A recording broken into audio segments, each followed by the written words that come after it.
Ontem, dia 8 de fevereiro, o Bad Bunny fez uma apresentação histórica no intervalo do Super Bowl. Foram cerca de 13 minutos cheios de protesto, de festa, de muito orgulho da identidade latina e também muito simbolismo. Eu sou Raquel Setz, esse é o BDF Entrevista e hoje a gente vai falar sobre esse show do Bad Bunny, sobre a importância dele no cenário atual e também sobre a efervescência da cultura latina. Para isso, eu converso com o Alexandre Barbosa, que é professor do Centro de Estudos Latino-Americanos sobre Comunicação e Cultura, o CELAC da USP. Obrigada por estar aqui com a gente, Alexandre. Olá, Raquel. Olá a todas e todos. Eu que agradeço. É sempre uma enorme alegria falar sobre a América Latina, minha grande paixão, e sobre aquele baile inesquecível que foi o show do Bad Bunny ontem. Bom, que já começou com a frase "que lindo ser latino", né? E, assim, pensando no geral desse show, ele me parece que foi muito um resumo, assim, do que o Bad Bunny faz de melhor, que é misturar a festa, a celebração com a denúncia, com o protesto, né?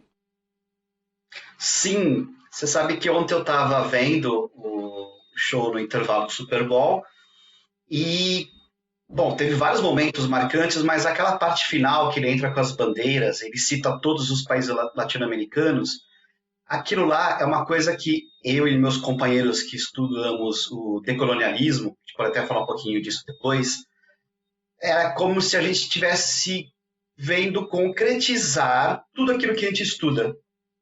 Porque uma das minhas maiores batalhas aqui na academia, quando eu falo de América Latina, é comprovar que nós todas e todos somos latino-americanos. A América Latina é muito mais do que um conjunto de países que falam línguas de origem latina. Há uma série de estudos que começaram lá atrás, com Alan Rouquier e outros pensadores, que dizem que a América Latina é o conjunto de países que sofreram o colonialismo e, portanto, carregam essas feridas até hoje. Isso está muito.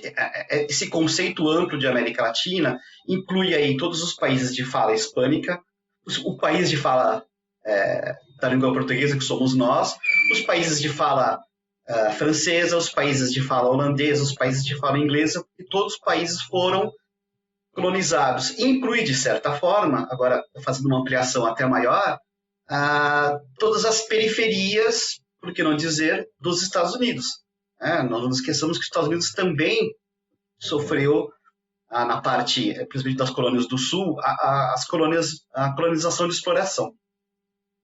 E Porto Rico, como um estado associado aos Estados Unidos, que é uma situação esdrúxula, ele também é vítima disso tudo. E todas essas questões migratórias que explodiram nos últimos tempos, elas afloraram também essa questão das contradições internas dos Estados Unidos. Então, o show do Bad Bunny ontem foi uma concretização, uma personificação de várias questões que a América Latina tem passado nos últimos tempos. E sim,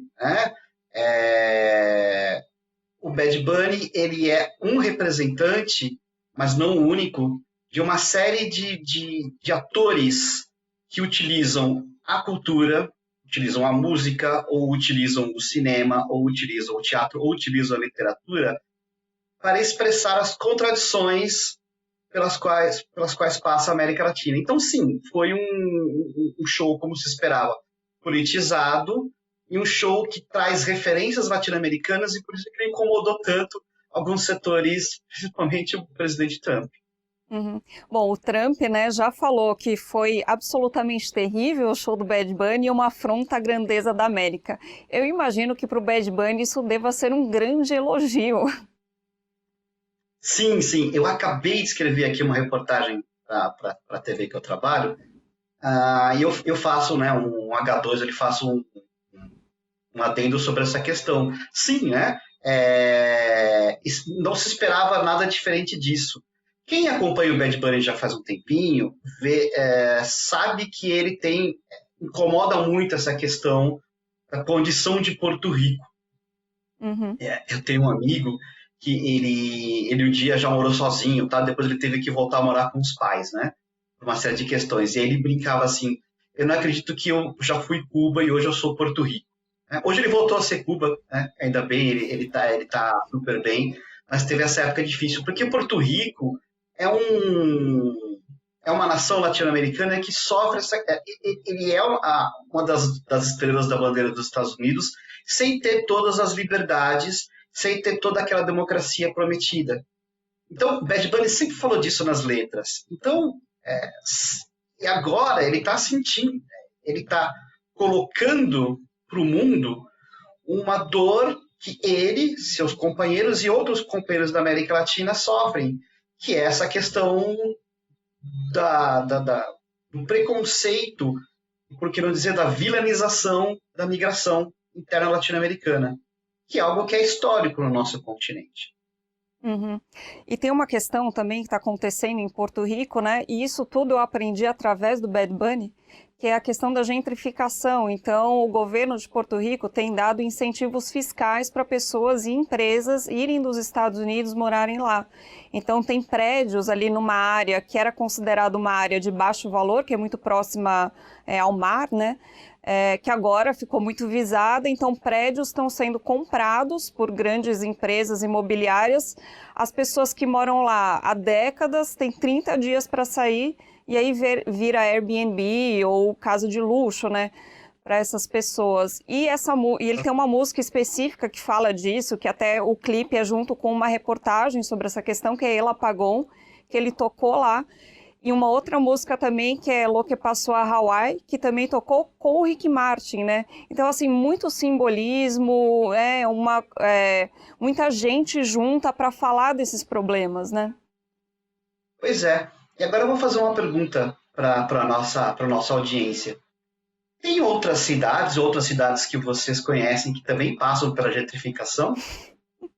Então, assim, sempre me pergunto, nossa, da onde vem o sucesso do Bad Bunny?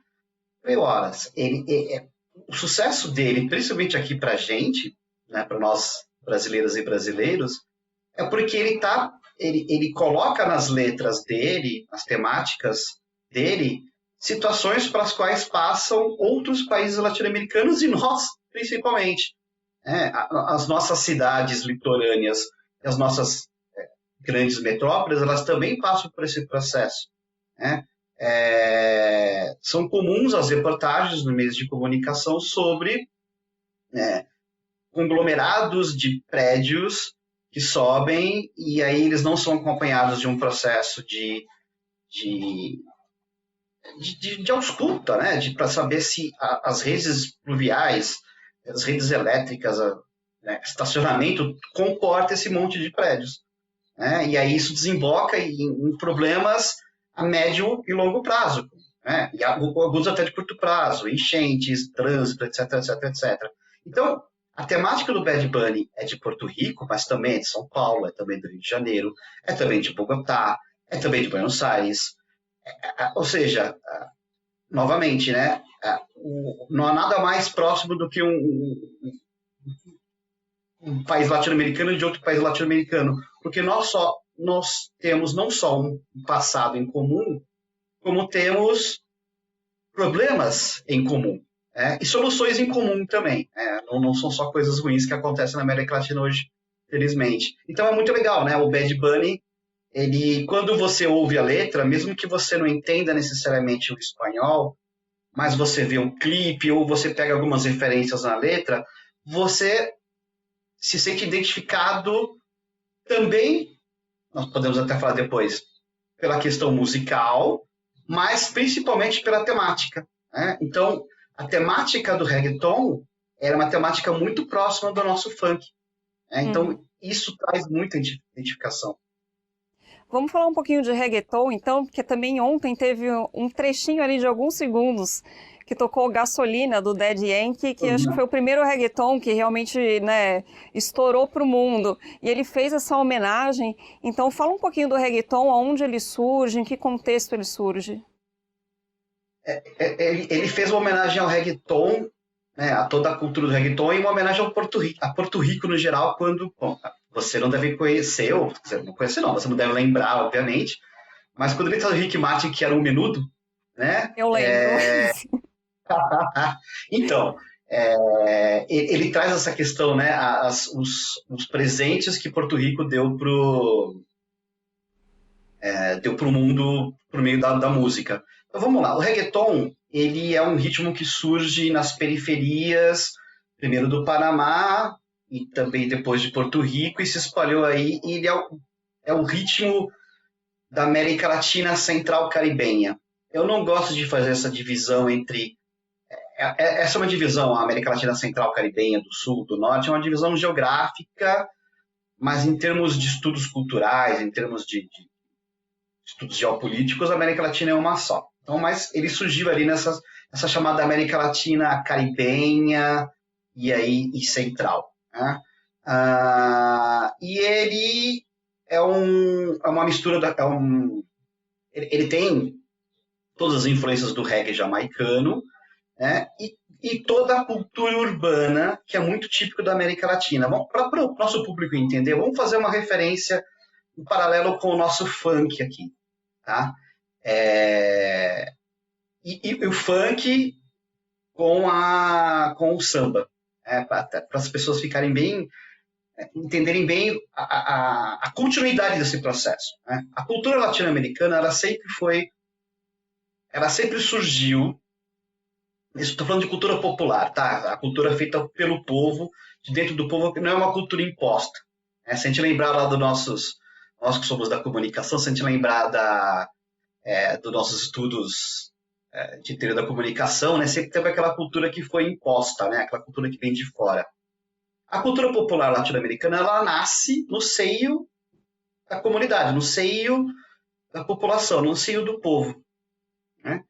E foi assim com o samba, né? O samba ele nasce ali nas periferias das cidades que estavam se urbanizando, misturando as matrizes africanas com temáticas ali daquelas cidades que vão se modificando. O funk depois ali já né, no comecinho desse século, no finalzinho do século passado, no comecinho desse é a mesma coisa. Ele traz influências de outros ritmos, de outras culturas, mas ele conta as histórias das nossas periferias. Né? Lógico, em todos os sentidos. Né? Eu não estou falando que todo funk, que todo trap, que todo rap é necessariamente politizado, mas ele é politizado no sentido de que ele conta o que está acontecendo ali. Né? Os bailes, os namoros, os relacionamentos, que é típico, né? Do ser humano. Mas também das diferenças, dos preconceitos. E o reggaeton, ele faz isso, né? Com toda a batida da influência ali do reggae, né, jamaicano, mas também com uma coisa que é muito típica em toda a América Latina, que é a percussão. Né? Uhum. Se você pegar dos ritmos da cultura popular latino-americana que existem na América Latina, né? A salsa, a rumba, o nosso samba, o funk, todos eles têm uma percussão muito forte. Então, o que o reggaeton fez, ele foi misturar, né, a batida ali, né, do reggae jamaicano, alguma influência, assim, da cultura urbana norte-americana, que é muito forte ali na região, com um DNA latino-americano que é a percussão. Então, ele se tornou uma cultura muito autóctone nossa, né, muito latino-americana.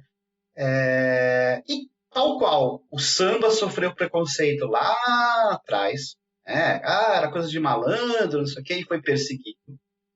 Tal qual o funk foi e ainda é perseguido hoje, o reggaeton também sofreu vários tipos de perseguições. Esse post do Trump, ele carrega toda essa xenofobia, todo esse preconceito com a cultura popular. Né? Uhum. Eu orientei 3 TCCs sobre dois TCC sobre reggaeton na minha carreira, fora outros trabalhos acadêmicos não conclusivos, e fui banca, né, de um mestrado sobre reggaeton. E no começo, quando eu chamava meus pares para fazer as bancas sobre reggaeton, eu falava, nossa, mas reggaeton? Porque ficava aquela ideia de que era aquele nosso preconceito com a cultura popular, né? Nossa, mas e esse é um trabalho acadêmico? Sim, é um trabalho acadêmico que está mostrando que o reggaeton é, sim, um elemento da cultura popular. Quando eu vi ontem Gasolina, eu falei, nossa, né? Ele parece que ele escolheu a dedo ali Parece não, né? Ele escolheu a dedo cada elemento que ele trouxe ali, porque ele mostrou para o mundo, no maior palco midiático que tem para a indústria cultural norte-americana, que é o intervalo do Super Bowl, ele mostrou ali tudo que nós somos, ou seja, nós somos as nossas periferias, elas contam das nossas mazelas, das nossas festas, por que não, das formas como a gente se relaciona, mas elas também falam daquilo que nos agride. Né? Então, o reggaeton ele é muito isso. E eu, né, sempre que me perguntam, eu respondo.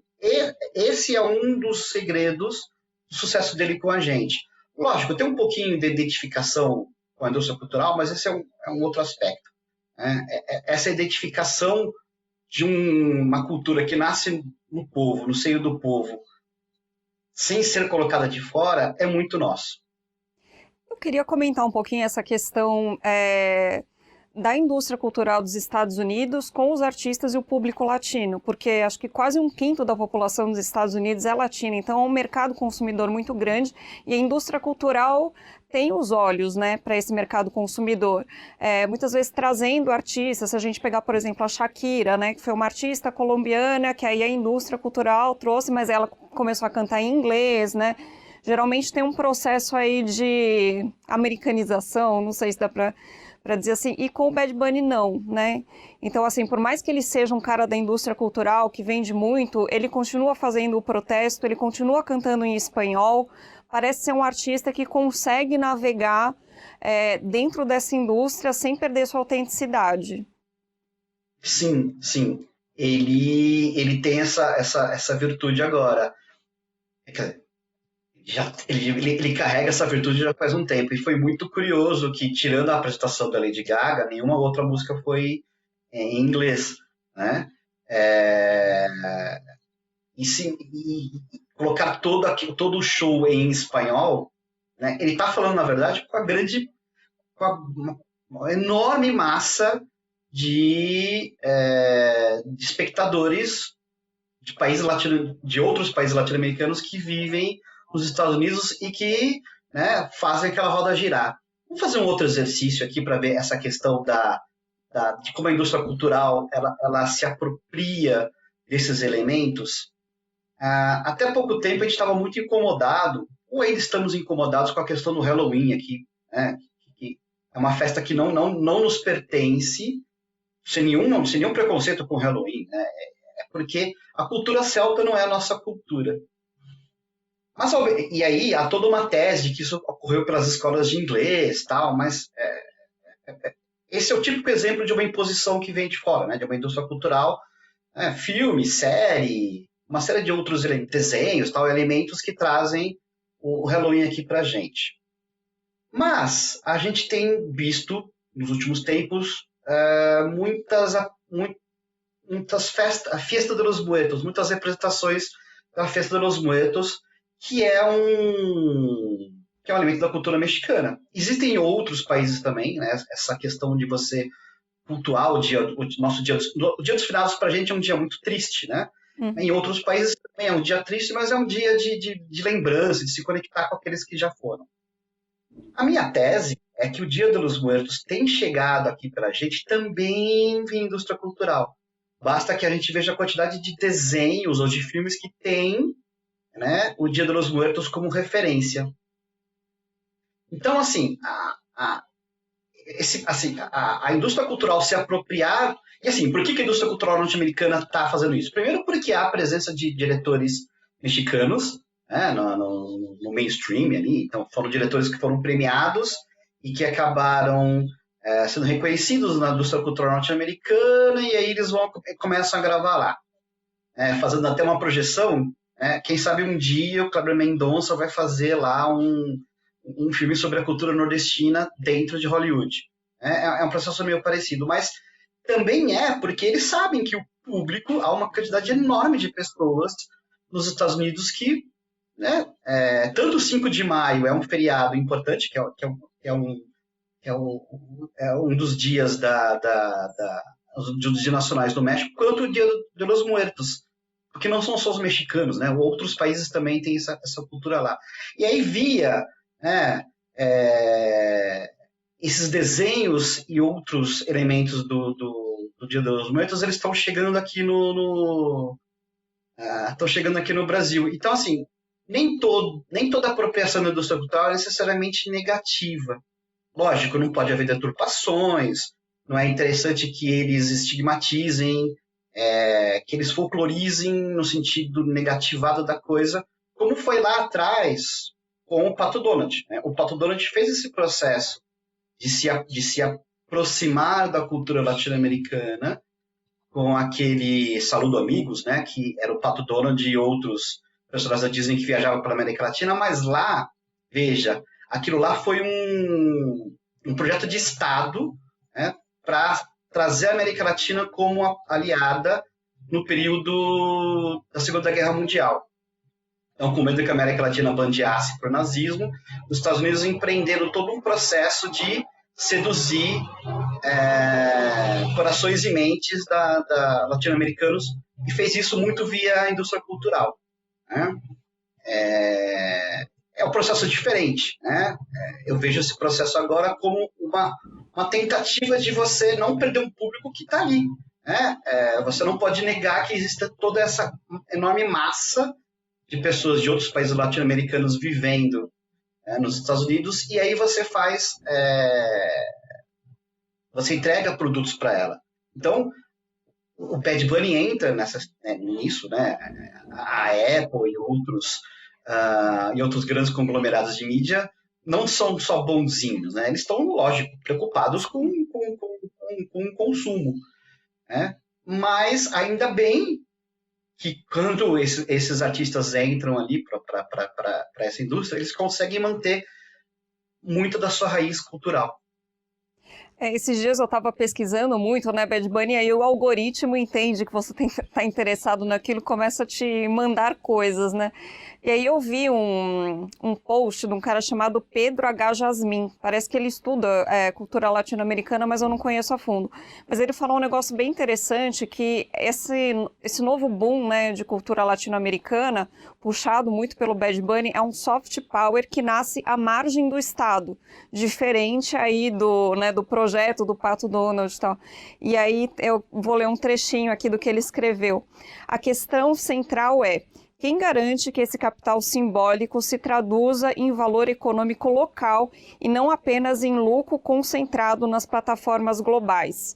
E parece que o Bad Bunny já deu um caminho também, né? Quando ele fez aquela residência de mais de 2 meses em Porto Rico, movimentando a economia local, valorizando os artistas locais. Então saiu um pouco do plano do simbólico e conseguiu chegar no plano concreto. Isso é muito importante, né?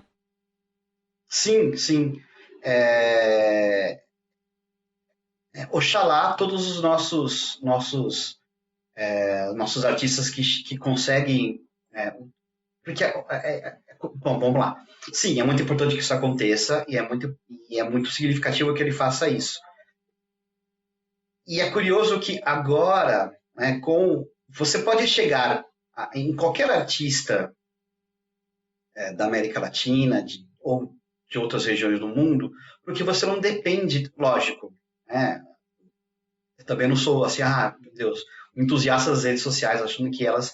Porque a gente está caminhando dentro delas, assim, a gente não deixa de escutar, não sei se eu posso falar as marcas aqui, mas a gente não deixa de escutar o Bad Bunny pelo Deezer ou pelo Spotify, que são, né, as grandes plataformas de distribuição que também têm os seus algoritmos, etc, etc, etc. Mas, né, vamos lembrar do nosso velho Karl Marx, né, ele falava assim que a burguesia constrói os seus próprios coveiros. Né? Então, assim, já que o caminho a ser percorrido são as redes sociais, né? Então elas dão a oportunidade para você não ter que... Porque a minha geração, o que acontecia? A gente tinha que esperar o cara, algum olheiro, né, percorrer ali os shows por aí, né, achar aquela banda, ou encontrar um movimento interessante, como foi, por exemplo, o rock de Brasília, o rock aqui do ABC, né, levar esse cara para uma rádio, a rádio passar a tocar esse cara, tocar lá no Chacrinha, não sei se a nossa plateia, a nossa audiência aqui vai lembrar, né, do velho Chacrinha, e aí isto ia chegando nos discos que a gente colocava nas festinhas, nossos bares de garagem, os discos vinham lá, toca no som alto, e aí isso ia se multiplicando. As redes sociais, elas têm um monte de problemas, mas elas dão essa possibilidade de você chegar, né, em manifestações culturais que não dependem mais de todo esse processo. Lógico, essa questão que o colega traz na pesquisa é significativa, né? Isso está gerando uma série de lucros aí para as plataformas e isso, de repente, não volta lá para os canavieiros, para os trabalhadores, para os entregadores que esperaram tudo isso. Tá, essa é uma outra discussão. Mas, sim, há essa possibilidade, sim, de você não ter de esperar a indústria cultural massificada te descobrir para você fazer relevância. Pelo contrário, né? Você pode estourar nas plataformas de distribuição, nas redes sociais, por N motivos, e aí a indústria cultural vai atrás de você, falando, nossa, quem é esse cara que está fazendo sucesso? Que é um pouco do que aconteceu com ele. Uhum. A The Economist soltou, acho que foi no comecinho agora mesmo desse ano, dizendo que 2026 vai ser o ano da cultura latina, né? Que as trilhas sonoras, as telas e as prateleiras das livrarias terão sabor latino-americano em 2026. O que explica, né, esse momento tão efervescente da cultura latino-americana e conseguindo furar a bolha e chegar aí para outros países, para a Europa, para Estados Unidos? Então, vamos lá. Primeiro, assim, a América Latina já teve outros momentos como esse, tá? Anos 60, ali, com todo o processo que a Violeta Parra começou lá na Penha de los Parra, com a Universidade do Folclore lá no Chile, depois com os filhos dela, né, o Ángel e a Isabel Parra, que eles traziam lá para a Penha de los Parra uma série de artistas que misturavam a cultura andina, a cultura indígena, a cultura popular daqueles países ali, Chile, Argentina, Uruguai, com temáticas sociais. Então, muita gente, nós aqui no Brasil, fomos impactados por isso. Lógico, né? Assim, não, colocando tudo isso, entenda, né, o que era ser impactado nos anos 60. Depois, isso também aconteceu nos anos 80, na tentativa de redemocratização. Então, com a redemocratização, alguns grupos com raízes de América, que já eram grupos que existiam, eles faziam também circular, né? E aí com a madrinha da música latino-americana, que era Mercedes Sosa, faziam circular essas manifestações. E aí acontecia algo parecido com o que nós estamos vendo hoje, né? Quando um cantor chileno, um cantor argentino, um cantor uruguaio, como Daniel Vigletti no Uruguai, o Patrício Manzner no Chile, Mercedes Sosa na Argentina, contavam das repressões, das histórias tristes, do exílio, havia uma identificação. Então, a redemocratização dos anos 80 também trouxe esse processo. E agora, né, estamos vendo novamente esse processo de nos olharmos uns para os outros, e nos identificarmos como latino-americanos. Então, assim, não é um fenômeno novo, é um fenômeno que já aconteceu, ele só tem outras proporções. Então, tem dois aspectos. Um é esse que eu acabei de falar, que é a possibilidade de você não depender Eu não dependo do lançamento de um disco, eu não dependo do lançamento de um filme, eu não dependo de uma grande editora publicar, né, essas obras para que outras pessoas conheçam. Então, tem esse aspecto. E tem, na verdade, o grande aspecto que é esse. Assim, a cultura latino-americana ela é efervescente, ela sempre foi, né, uma cultura muito rica, mas ela é mais efervescente nos momentos em que política e geopoliticamente a América Latina está acontecendo. Aí você fala, Alexandre, mas ela nunca, não, ela sempre aconteceu, mas há determinados momentos da nossa história em que nós latino-americanos tentamos caminhar pelas próprias pernas. Foi assim nos anos 60, com todo o contexto da contracultura, com todo o contexto da inspiração cubana para que outras nações pudessem se emancipar. Foi assim nos anos 80, com os processos de redemocratização, e é assim agora, né? Nós estamos vivendo agora uma onda a governos mais progressistas e a governos mais de extrema-direita eleitos aqui e acolá, mas nós passamos daquela pasmaceira de esperar o que o consenso de Washington está dizendo, né? Então, mais países latino-americanos estão tentando caminhar pelas próprias pernas.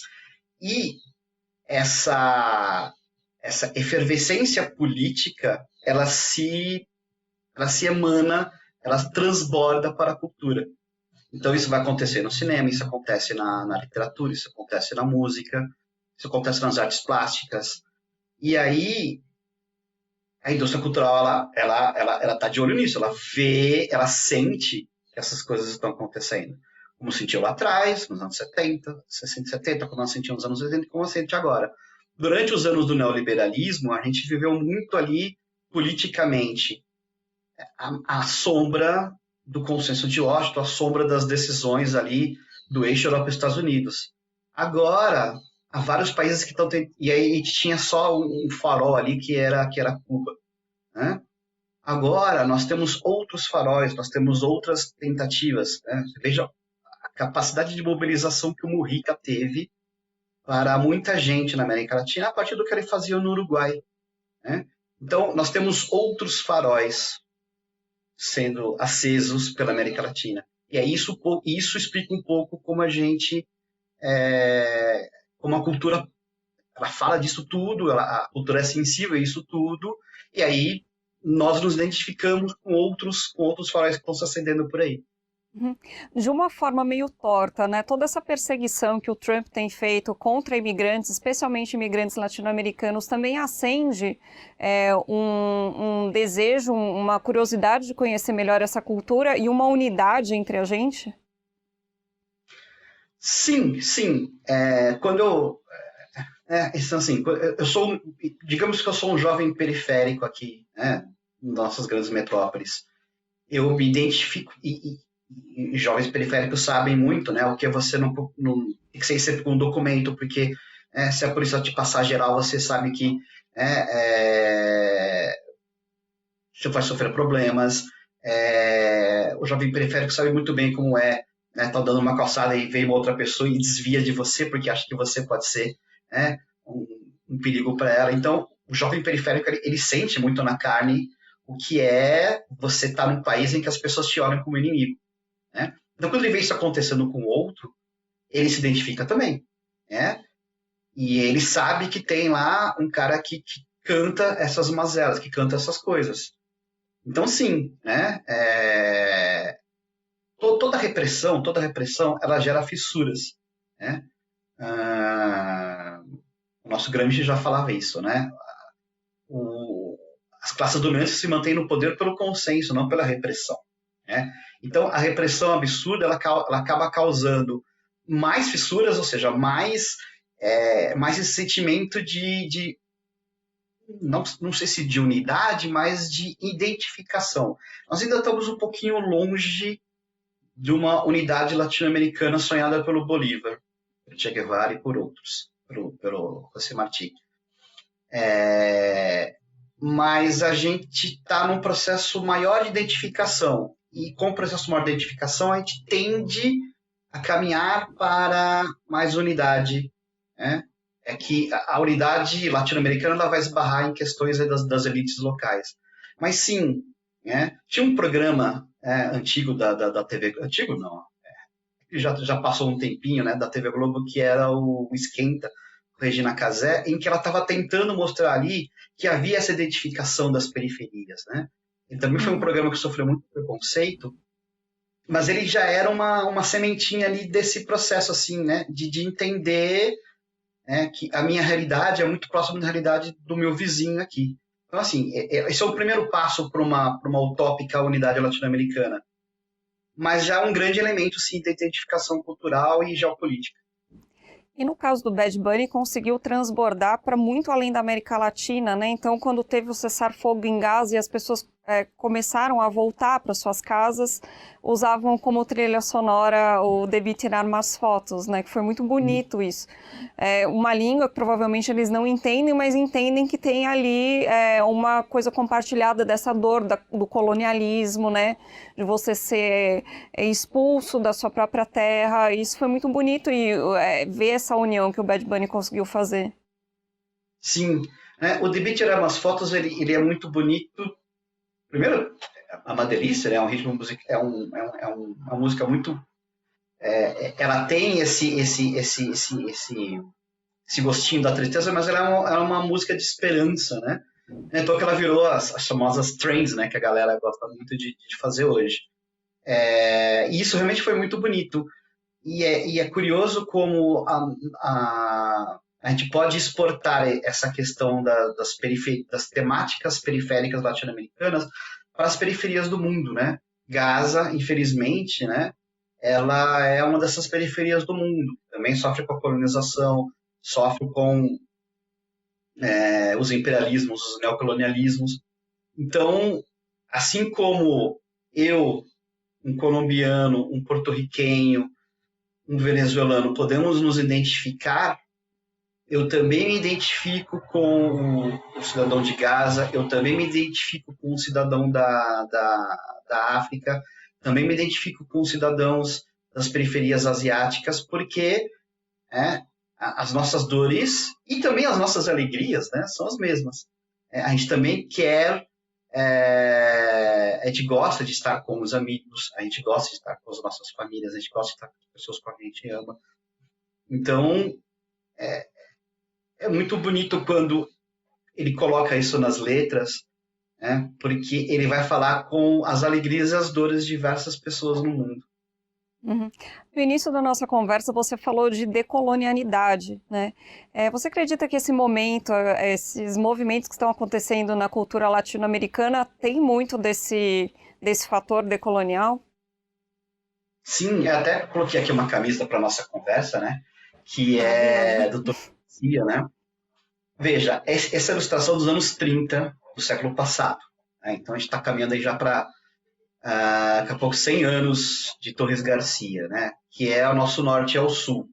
Quando o Torres Garcia colocou, né, essa questão, era da gente parar de ter como referência a cultura europeia e a cultura norte-americana, mais na época, mais a cultura europeia, e passar a valorizar as nossas expressões culturais. Né? Por isso que é o lema Nosso Norte ao Sul. Então, sim, a gente tem hoje há uma consciência maior de que as nossas situações, o que acontece hoje no Brasil, ou em outros vizinhos, ele é resultado de um processo, né, de 500 anos aí, no mínimo, de exploração. Né? Nossas riquezas minerais, a nossa escravização. Então, assim, hoje, por exemplo, as políticas públicas de cotas e outras, né, de acesso ao ensino superior, elas são uma conscientização, né, de que o processo de escravização foi um processo horroroso, cruel, e que nossa dívida com a África e nossa dívida com as vítimas da escravização, elas são impagáveis. Então, a gente está tentando mitigar, né, o que aconteceu.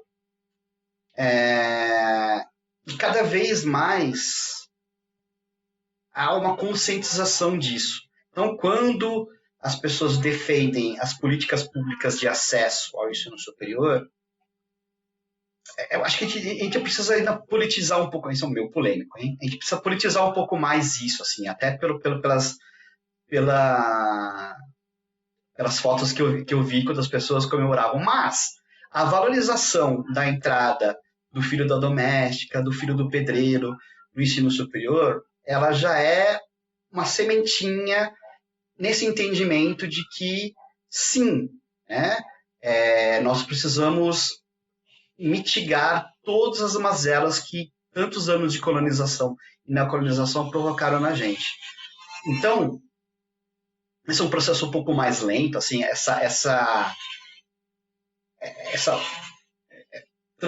transbordar, né, a conscientização sobre o nosso processo histórico para o nosso dia a dia é um processo um pouco mais lento, mas eu sinto que ele já está em curso, né? Há movimentos sociais que conseguem fazer muito bem essa conscientização e talvez a gente precise avançar um pouco mais na politização, né? Entender que a minha conquista no FIES, no ProUni, no SISU, ela é sim fruto do meu esforço, evidentemente, mas ela é resultado de todo um esforço de políticas públicas para que isso aconteça, né? E isso vai também, aos poucos, se transbordar para a cultura, né?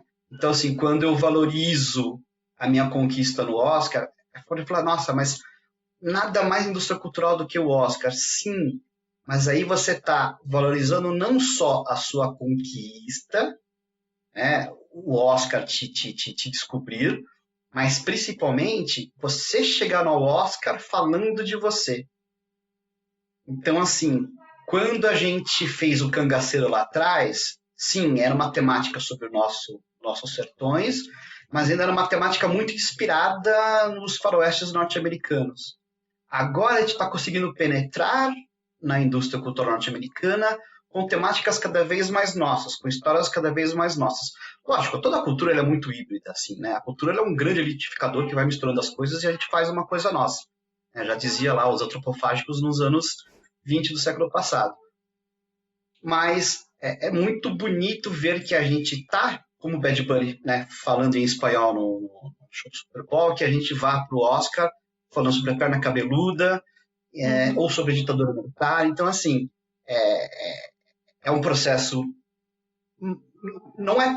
já foi mais lento, ele está um pouquinho mais acelerado, mas ele é um processo que depende muito, e aí, para politizar ainda mais, ele depende muito de uma conscientização do governo, né, de que isso é importante, né?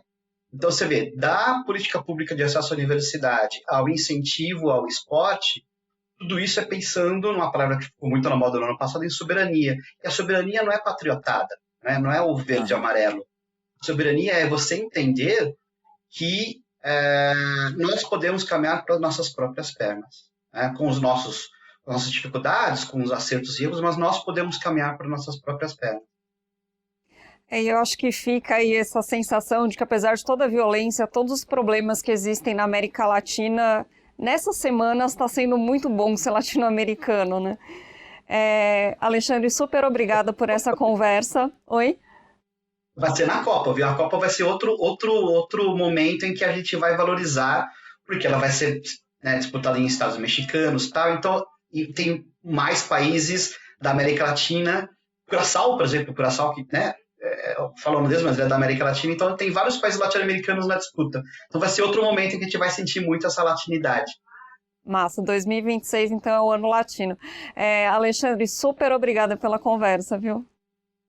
Imagina, eu que agradeço, é sempre um prazer, estou aqui à disposição. Até a próxima. E assim a gente encerra mais um BDF Entrevista. Muito obrigada pela sua audiência e até a próxima. Tchau.